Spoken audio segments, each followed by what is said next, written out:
Welcome back to Mazda Road to Indy Racing here at the Mid-Ohio Sports Car Course. For the final time today, I am Tony Laporta, your host of Mazda Road and Indy TV.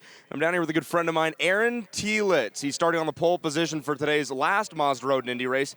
It is the Royal Purple Pro Mazda Grand Prix of Mid-Ohio. Aaron Telitz comes into the weekend after rattling off 4 wins, 2 at his home track of Road America up in Wisconsin, and then 2 at the streets of Toronto. Aaron starting on the pole. You've got race 1 winner, Nico Jamin, right behind you, Aaron. What's the plan to stay out in front of him and score the victory here today?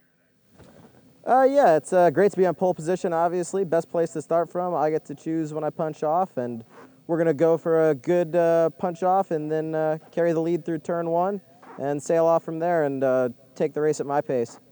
Now, you and your teammate Pato O'Ward come into the weekend here definitely tied, right, for the championship fight. You seem to do really well at this track, Mid-Ohio, Road America, obviously your home track you've been very successful at. What is it about Mid-Ohio that you enjoy so much and you're able to find the speed to be successful here? I just really enjoy how much of a rhythm there is at Mid-Ohio. It's a really big rhythm track, so you've just got to get in a good flow and get in the zone, and that's how you go fast here. All right, Aaron Telitz, your pole sitter in the black and yellow Team Pelfrey machine. He'll be leading the field to the green flag here in the Royal Purple Pro Mazda Grand Prix of Mid-Ohio. Keep an eye on your pole sitter, but he's got this race 1 winner from earlier today, Nico Jamin, starting right alongside in row number 1. On the inside, Telitz. On the outside, Jamin. They'll work their way up here to the punch-off cones as we get set to go racing, Pro Mazda style. Green, green, green. Racing into 1. Will Owen and Jake Parsons side by side. It looks like our pole sitter got the jump. Rusty Bell, how's it look? Right now, our pole sitter did not get the jump. He is in second spot right now, and we're watching him right now. Well, I'm sorry, Aaron Telitz is out in front right now, I should say. But, yeah, there's contact up in the entry to the keyhole turn. It's a little bit dicey. We've had a little bit of sprinkling going on, and these drivers are being a little bit cautious of where the track surface may be a little bit dicey. And they're coming down, battling side by side. Just about touched wheels coming out, and right behind, Brian, they're coming at you 3 wide. It's 3 wide down here into the S's. We'll see who has got the measure on the brakes. Looks like Will Owen on the outside, guys. Yeah. Wow. We've got the 82 car of Telitz. Loses that spot, and you're right. Oh, they touch down there. It is 2 wide once again, and Jamin takes the lead.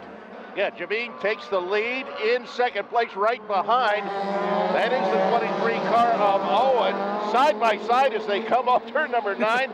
Up through Thunder Valley they go. Jamin back in the lead. Yeah, guys, I had to laugh a little bit of that session. It was just so wild. Everybody just arms up, elbows up, fighting for position, wheel to wheel, pod to pod, banging on each other. Will Owen with a great move on the outside of turn 4, John. It looks like Pato O'Ward up into that 3rd spot.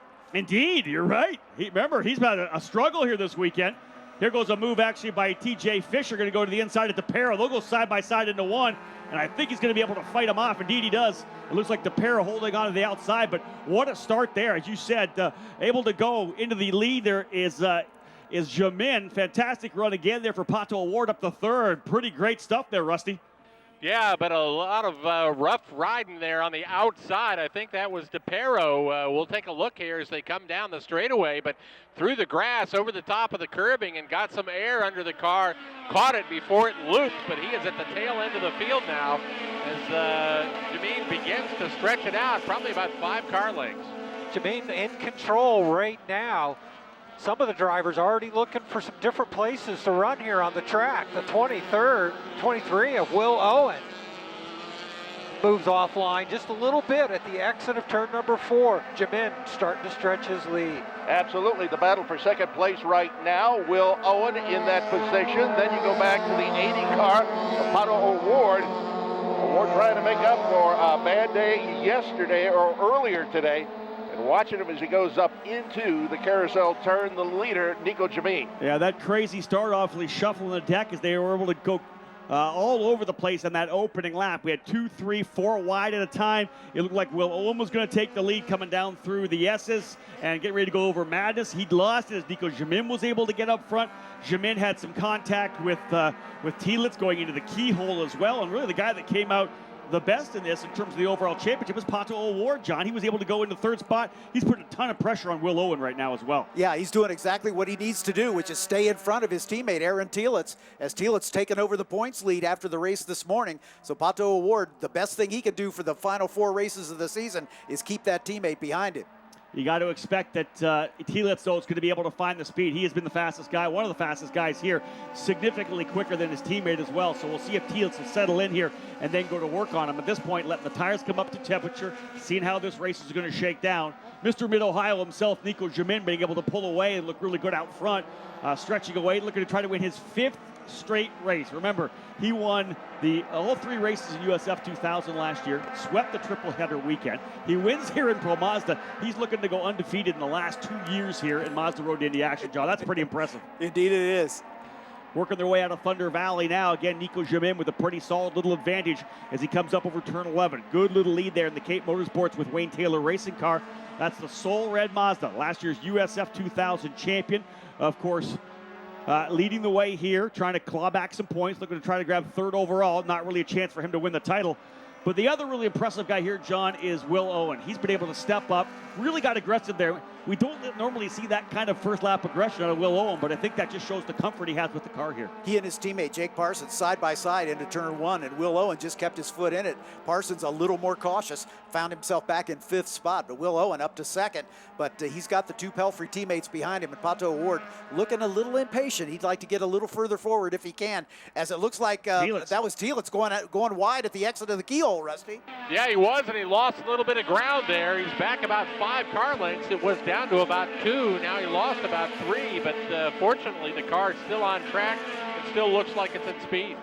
Yep, and that 3-way battle for 2nd spot is equally spaced, about 3 car lengths between all of them. The 82 of Telitz does regather it back up, and he tries to put a charge back on. Well, watch them as they come up over 7 into 8. There goes your leader, Jamin, just now. The 23 of Will Owen. As you said, equidistance between Owen, O'Ward, and Telitz. It's going to be interesting to see how those 2 yellow cars battle this thing out as they run in 3rd and 4th. Up over top of the crest here out of Thunder Valley into turn number 11 over to the carousel. And yeah, we got a leader checking out, but 2nd, 3rd, and 4th separated by maybe a second here right now. Being told we had contact between the 00 of Parsons and the 31 of Nicholas DePero. They're able to continue, but that's put DePero back a bit. Parsons, of course, now running in that 5th position. TJ Fisher, John, actually closing up on him. Yeah, DePero was able to get back around Bobby Eberle in the national class number 13 to retake 7th in the overall. Bobby Kaminsky with a problem on the first lap is way behind in at the tail end of the lead lap. Yeah, I think that contact was DePero and Eberle in the keyhole turn. I saw that behind that lead battle we were watching as those 2 touched wheels at the top of the keyhole, and that's why that change happened with DePero able to get back, but it looks like Telitz on a move. Telitz is, he gets it down to within a car length. Also, the 80 of O'Ward closing up on Owen. So it's really tight here for your 2nd spot. Those 3 cars spaced by a car length as they go in front of you, Tom Michaels. Yeah, Jamin sailing, and then you've got that good battle back there for 2nd, 3rd, and 4th. Owen, O'Ward, Telitz. About equidistance once again, so nobody's able to make much up on that. They stay right together. Interesting to see that the rain is held off so far. As I left the grid after doing the lineup, John, it was starting to sprinkle on me. I was kind of sure that it was already on its way, and it started and it was going to get heavier, but it settled down. We're locking the times down here right now. Driver's still out there on slicks, and it appears that everything's solid on the racetrack, nice and dry, no rain yet, and that's what we're hoping for. We tried to go a bit early to try to beat this rain. TJ Fisher moves up a spot and puts the 00 behind him. So Jake Parsons headed the wrong direction as he shuffled back to 6th spot as TJ Fisher moves up into 5th. Watching that battle for 2nd. Couple of car lengths between all 3 of those cars. As we mentioned, Jamin in a different zip code as he continues to pull away. But Telitz tries to close up underneath the rear wing. Pato O'Ward not quite close, peeks to the outside, just putting his car in the mirror. Yeah, he is, and under braking, his car is much more stable than the other 2 cars in front of him. Over the top of 5, O'Ward, his car slides out just a little bit. Telitz able to close down even more. Jameen puts the right side tires way up on the rumble strips this time. Not able to gain a whole lot on that battle that's ensuing behind him, but no change in that battle either with Owen O'Ward and Felix. And remember, this race is 10 minutes longer than the race this morning. This is a 40-minute race, so tire management is something these guys are going to have to be careful with. And the big thing, too, is you think if you're in the helmet of Aaron Telitz right now, you started on the pole position. You know you're going to be the first guy to get the jump at the green. You're leading the points. All you got to do is get out there, start knocking out some good laps. Yeah, maybe you're going to battle with Jamin. He's been strong here. He's going to be your primary combatant. And what happens? You roll down into turn number 4, and all of a sudden you're 3 wide, 4 wide, and you find yourself back and forth. A place he hasn't been in maybe all year long. He hasn't been that far back. He won the first race. He was right there on the podium for the remainder of the events. This is not something he's seen all year long. So Telitz just needs to calm down, get himself focused, as I'm sure he's doing. Look at the guys in front of him and say, okay, here's what I need to do. I can't catch Nico Jamin. He's rocking. He's the guy to beat here today. He's got things handled. But I can beat these 2 guys in front of me. I know I can get by my teammate, and I know I can get by Will Owen. I just got to time it correctly. You see, they're all stacking up right now, right in front of Brian. Three-way battle for second spot. The rain's starting to pick up once again. Pato O'Ward there, putting a lot of pressure on Owen, and Telitz right there. Yep. Here comes Pato O'Ward right on the rear wing of Owen. Off of turn number 9 down into Thunder Valley. Speaking to the inside just a little bit. Decides to stay in the stream of the 23 car. No change up into the carousel turn. Yeah, now this, John, is where you got to watch it. The rain is definitely coming down here. You can see it's a pretty steady sprinkle. Maybe not full rain yet, but it's actually coming down. Now these drivers need to stay off those painted curbs where they normally pound in the curbs. If you're going out there getting on the throttle, that's when these curbs get super slick. The rain just makes them unbelievably slippery, no grip whatsoever. So let's see what these drivers, now they can see it. It's hitting them in the visor. They know it's raining. Of course, they're getting the radio from the team saying the wet's coming down. Race control knows about it. Now it's when these drivers have to manage the grip levels. There they go, coming through the keyhole right now. Look at Jamin, guys, right in front of you, Rusty Bell. They're really tiptoeing now. Yeah, look at Telitz, though, take over that spot as he gets by. In fact, O'Ward slides wide into the grass. So Telitz is able to get around as O'Ward gets wide with that a little bit of wet track. We've got the 13 car spinning off here in front of me, Eberle, as he's going to begin to move back on, and we're going full course yellow. Full course yellow for the rain here now, folks. We'll see what we decide to do. I know that the teams all had their wet tires, their wet Coopers, the treaded wet tires down there. We'll see whether or not they make a call to come in and get those or not. But at this point, full course yellow, they may elect to get our drivers into pit lane and give them the opportunity to change to the rain tire. No one has come in to do it yet. And that would have been interesting. As we said, it was DePero that we're looking at right now. Nicholas DePero off the racetrack.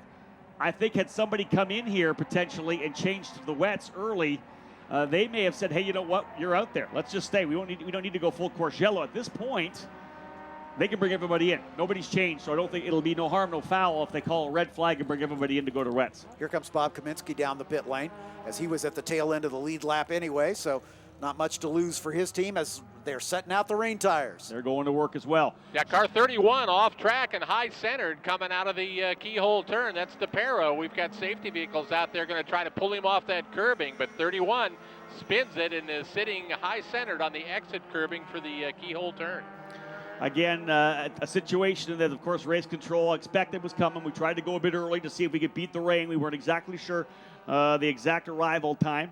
We can tell you right now, it ends up being about 11 and a half minutes into this race. And, yes, we are now on a yellow flag, a full course yellow, waiting for the call from race control, what they decide to do. Kaminsky's in the pit lane here already. Interesting because I don't know if he's a lap back or if they had pits closed or what was going on, but Kaminsky has come in to get the rain tires. So you figure he'll be able to go back out. No, they're actually going to stop him right now for some reason. We'll try to get an update exactly what's going on. They've stopped Kaminsky. Here comes Bobby Eberle around in the number 13. Not exactly sure why they've stopped the car of Kaminsky coming into pit lane and to put the reins on. Hey, do they have to change to reins, or is this a driver or a team's choice? I would probably stay on slicks the way this thing looks right now. Here's what's happened, guys. They have not yet declared this a rain race. It is still declared a dry race. At that point, I'm assuming that the drivers cannot come in and change. They need to stay on their dry tires until it becomes declared a wet race. So, again, They're going to put those slicks back on, I believe, for Bob Kaminsky. Have to send him back out here. So that is the call, guys. This is still a dry race. Has not been called wet yet officially by the race director. One other question for you. Do they have intermediates or just full wets? No, they have just full wets. And you're right. That would be interesting because as the rain is coming down now, it's not torrential at this point. But no, we don't have an intermediate tire in the Pro Mazda Championship. Cooper bringing a treaded rain tire for us, a fantastic rain tire, in fact, that provides a ton of grip. So once we do get rolling here and the race control decides what we're going to do here and whether we're going to go to rain or not, we'll fill you in and they'll bring those cars in, I would assume, and change the reins.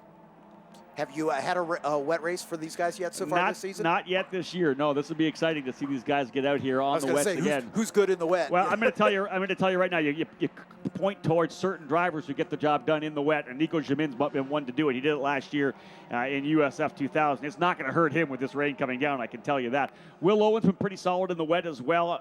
Aaron Tielitz and Pato Award, just veteran drivers, top-level go-kart racers as well. Did a lot of wet weather racing in karts.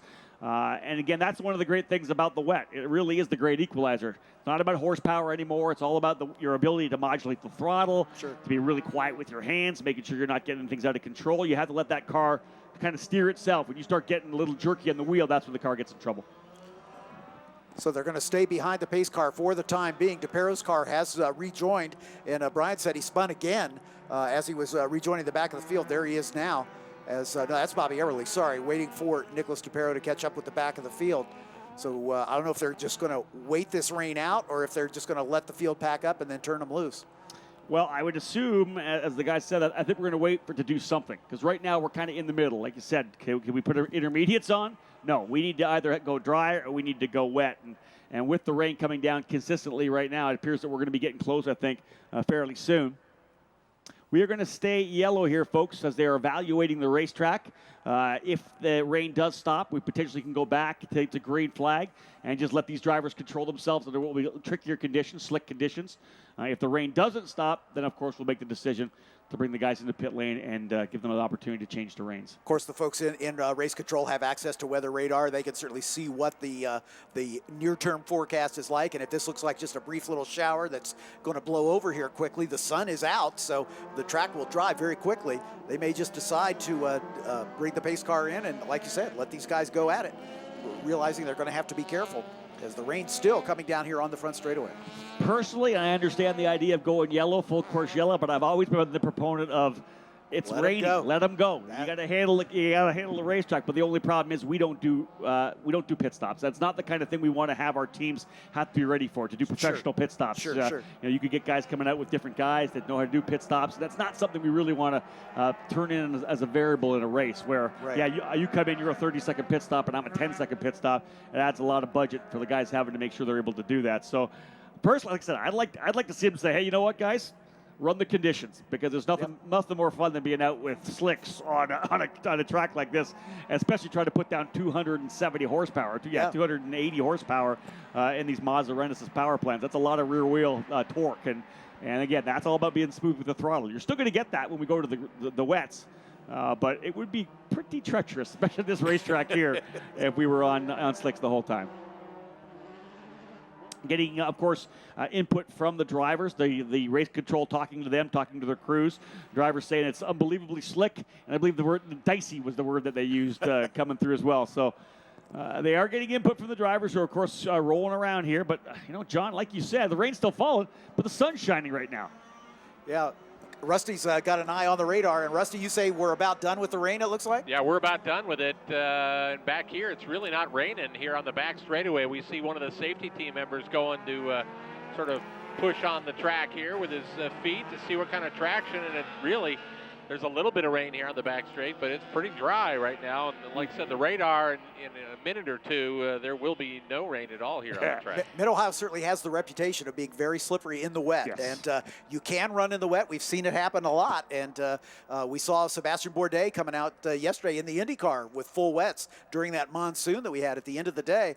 And if you're careful and use the rain line, which is not the regular racing line, you can get around this track just fine. But it is a little slick. Yeah, I'll put my hands up here. I've raced here to Formula V in an SCCA regional, I believe I did a 360 coming over the hill in the S's. I'm pretty sure I did that. I think I did a 360 coming into Thunder Valley as well. I tried to push it a little hard. This track is slippery when it's wet. There's no doubt about it. I went around a couple times. It was interesting. But this track is an absolute ball in the is. wet. I love racing here in the rain. But you used to drive a front-wheel drive car, though, Brian. Let's be fair. That's fair. I'll be fair. And I've raced some rear-wheel drive cars here in the rain, too. And this place it's one of those track knowledge comes into so much play here in the rain. Well, let me tell you this, Brian. I don't think you probably haven't done this.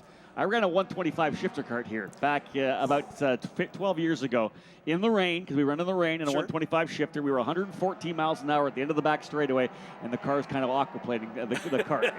That's a ride in a 125 shifter. We had 75 guys on the racetrack. I've run here in the rain a couple of different times. Again, it's just sketchy. This track is just, because of the undulations and because of the fact you're carrying so much speed, there's so many off-camber corners here. And when it's wet, off-camber is so ridiculously hard because the car just wants to loop on you. Yep, exactly right. The field weaving back and forth, trying to keep temperature in these tires. And look at John, look down here. The track actually is starting to dry up already. Absolutely. We're seeing dry parts of the racetrack. I would have said for sure that we were going to go wet racing here.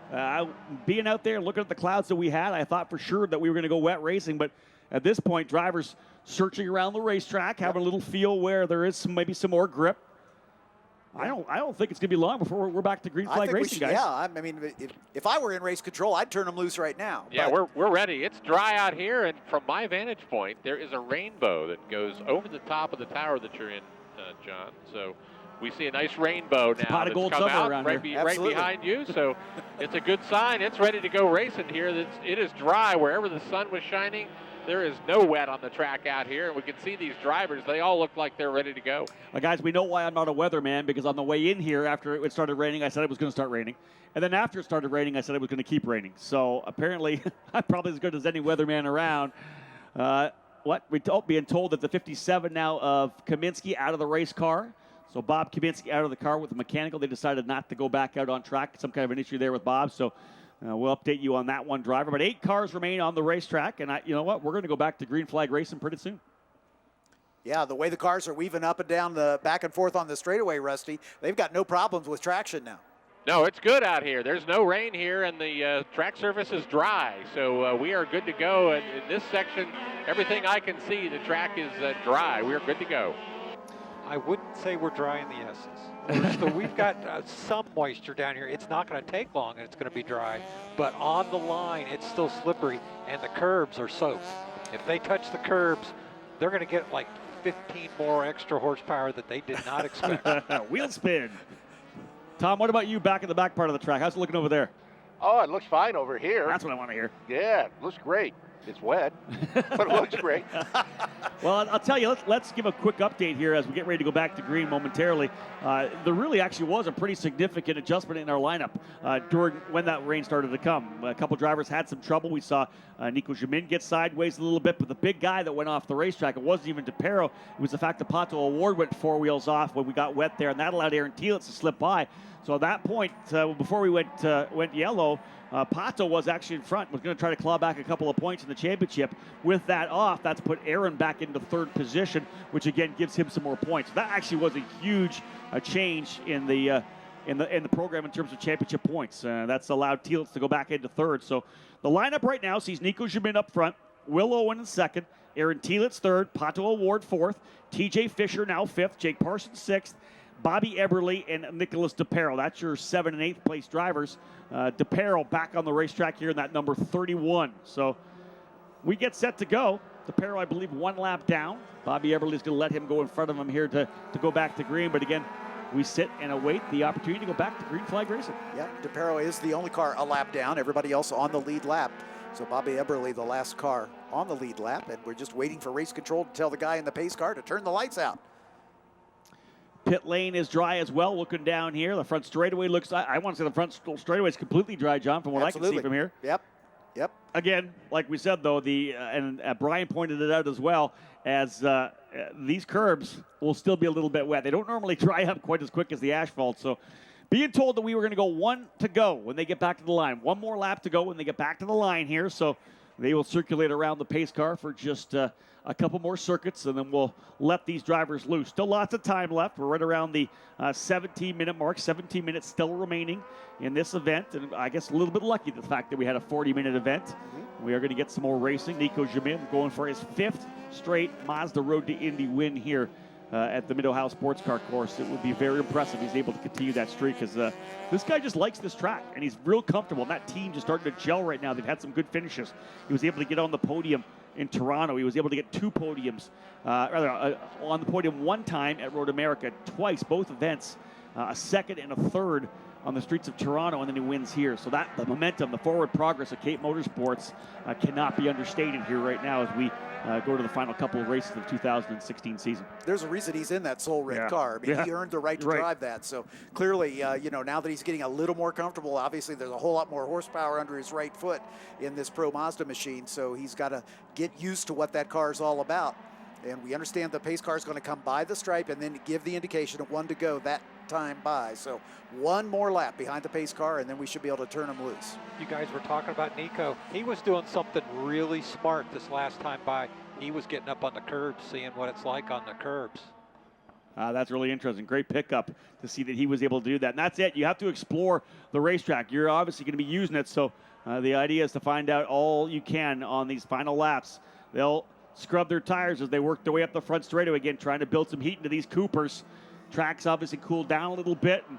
And guys, it's interesting. I've worked the USF 2000 Pro Mazda and Indy Light sessions. I got a chance to be on IndyCar radio as well.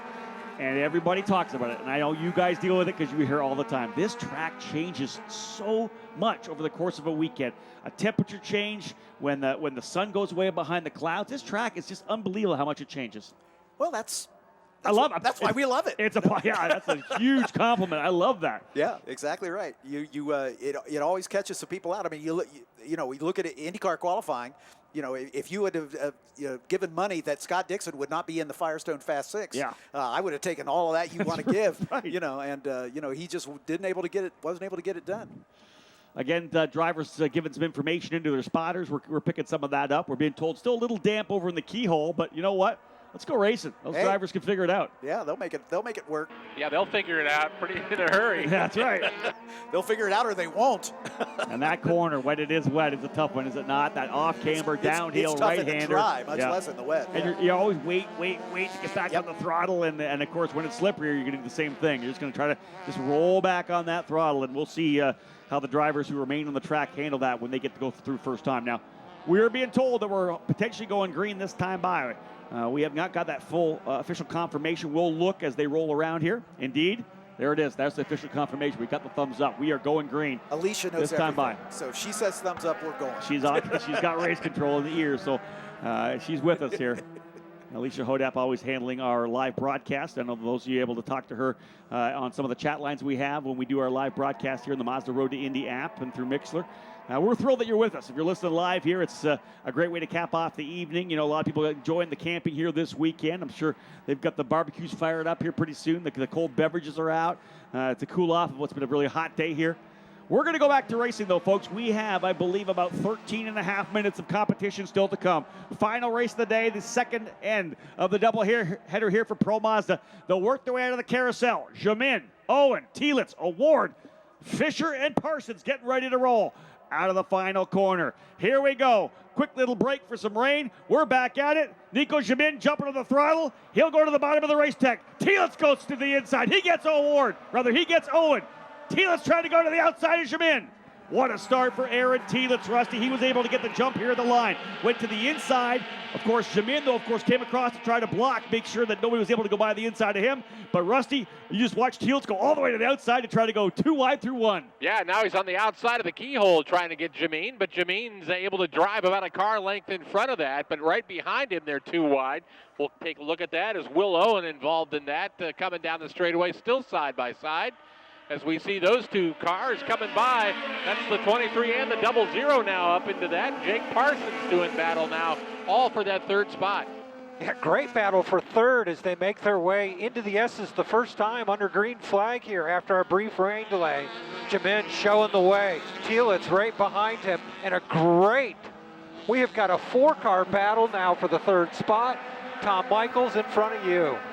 Yeah, the first two have separated themselves, and then third, fourth, fifth, sixth, all right together there.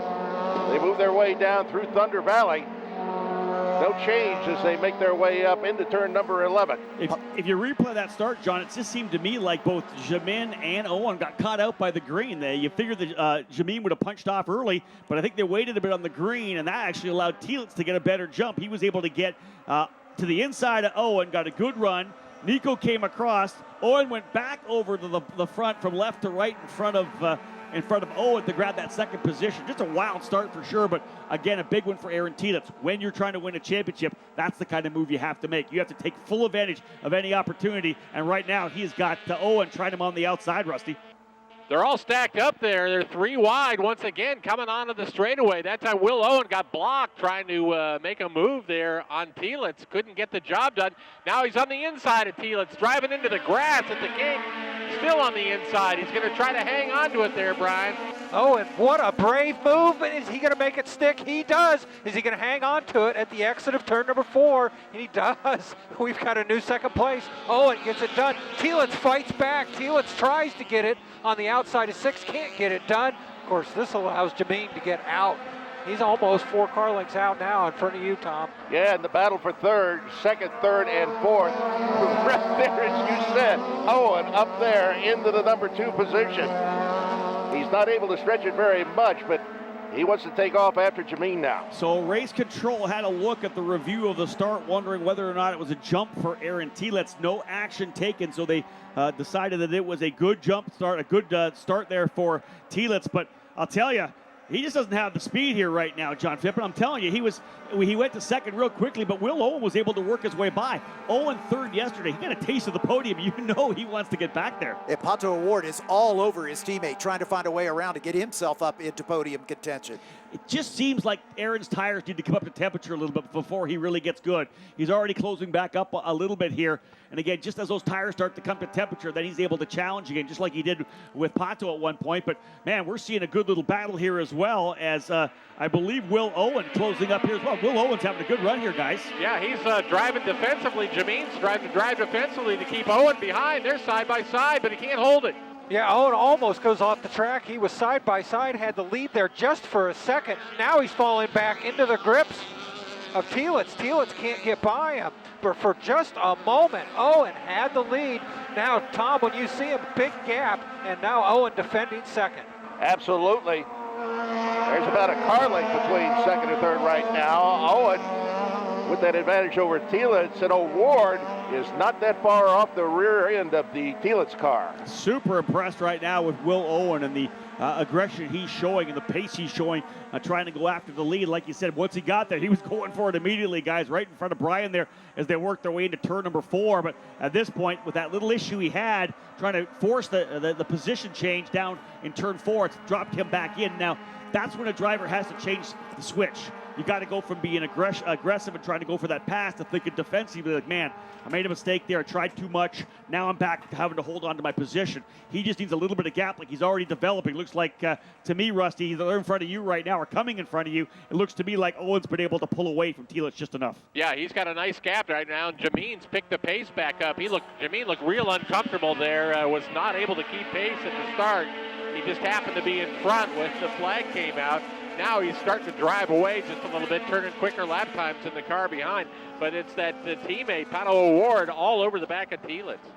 Yeah, Telitz's car, the back end, steps out over the top of 5. And Pato O'Ward able to close up. And I tell you what, watch Owen. He is super fast under the brakes here at the end of the straightaway. Yeah, he's A little bit of a slide there by O'Ward as he came into turn number 9. Back in, came way out, was able to gather it back in, but lose a little bit of ground to Telitz. You wonder why these guys are so close and it's just so competitive. You look at the fast lap of the race, a 1:22.06 for Jamin, 1:22.02 for Owen, a 1:22.01 for Telitz, and a 1:22.02 for Pato O'Ward. Their fast laps of the race are 0.04 of a second apart. Aaron Telitz with the quick lap of the race right now. And you remember, a bonus point there, very important, as Nico Jamin resets fast lap, a 1:21.426. So these leaders just starting to get the heat back into the tires. They're really starting to push hard. Jamin, Owen, Telitz, O'Ward, your top 4. 7 minutes remaining, Rusty. brake lock up there for Tielitz as he's trying to keep O'Ward behind. They are losing ground, though, to Owen in front of him. But those two team cars really banging on each other right now. It's less than a car length. We'll see. O'Ward's peeking to the inside, Brian. I don't know that he's close enough. He's not close enough, but he closes down even more. It's less than a car length through turn 4. Owen not able to close back up on your leader. But that 80 car looks really good now. O'Ward putting a lot of pressure on Tielitz. Tom, they're in front of you. Yep. Here comes the leader. Then a gap back to second place. No challenges there. Biggest challenge is between third and fourth, and that one is broken off a little bit here after the slide by O'Ward last time around. I'll tell you, folks, this is really unbelievable because we really have ourselves a different field than we've had all year long. It's been the Team Pelfrey show throughout the entire of 2016. Again, as I said, they've won essentially, but coming into this weekend, they won all the races. They were first and second in so many events with Tielitz and O'Ward flip-flopping first and second. Now to see them back actually in third and fourth, Cape Motorsports and Yunkos Racing first and second. We haven't seen this all year long, and I think maybe it's just the maturation of both of these drivers. Nico Jamin really starting to gel with the Cape Motorsports guys with this car. He ran with both Nichols and Dominic last year at USF 2000, but they've been trying to get this race car dialed in. They've been trying to get the setup on the Pro Mazda with a rookie driver. They don't have a second-year driver there to help with the setup. It's, hey, Nico, you're brand new here. I understand that. Here's the setups we used last year. Do they work for you? And they've really been working hard to get that car to the way Nico likes it. And they're there now. He said was very strong. He was very strong at Toronto, very strong at Road America. For him to come here and do what he's done, they've got that car matched perfectly with that Frenchman. And Tielitz seems to have stabilized a little bit now as he's pulled away from his teammate just a bit. As Pato O'Ward not as close as he was. Tom, what do you think? Yeah, he is. Tielitz has really been able to stake himself a little bit of an advantage there. More of a battle coming up here between Parsons and T.J. Fisher back in a battle for 5th and 6th. Working their way up here again out of Thunder Valley. Thinking about the championship here as well and the difference between finishing in the third spot and the fourth spot. It ends up being around 3 points between those two positions. So again, if Tielitz can stay in front of O'Ward, which it looks like he's going to be able to do here at this point, he'll gain another 3 points working forward here in the championship. Jake Parsons slowing very dramatically, Rusty, as he comes through turn 1. Yeah, not sure what's wrong. He is getting passed by everybody now near the tail of the field. It looks like he's still running. The engine's still on in that car, but continues to slow. The 00 car going to make it around onto the straightaway, but there's definitely a problem with that machine. So tough one there for Jake Parsons, who's coming off a pretty solid podium finish in Toronto. We're watching the time wind down now. Less than 4.5 minutes remaining here in this final race of the day. Pro Mazda. This will actually cap off their weekend here because they're running this doubleheader. They ran again this morning, first thing, and then of course they're running here at 6 o'clock this afternoon to cap off their weekend here at Mid-Ohio. After this, they'll have a month off. They'll look forward to going to Mazda Raceway Laguna Seca for a triple header there. We had to cancel our race for Pro Mazda at Iowa. We grabbed that race, throw it on the Soul Red finale. It'll be fun when we go racing for the championship in this category when we have all 3 or 4 drivers in the championship chase all battling it out. We understand Jake Parsons has a flat right rear tire, and that's the reason that he slowed dramatically. And it looks to me like these guys are closing in on Will Owen as those two teammates from Team Pelfrey. Team Pelfrey, sorry, had a brain That's all right. mistake. Nonetheless, they seem to be closing down just a little bit as we've got 3.5 minutes remaining. Nico Jamin seems to be in control, but Will Owen better be watching his mirrors. A couple yellow cars on the move behind him. Yeah, interesting that Nico Jamin still not out of the championship chase. He's well back, of course, came in here 90 points behind.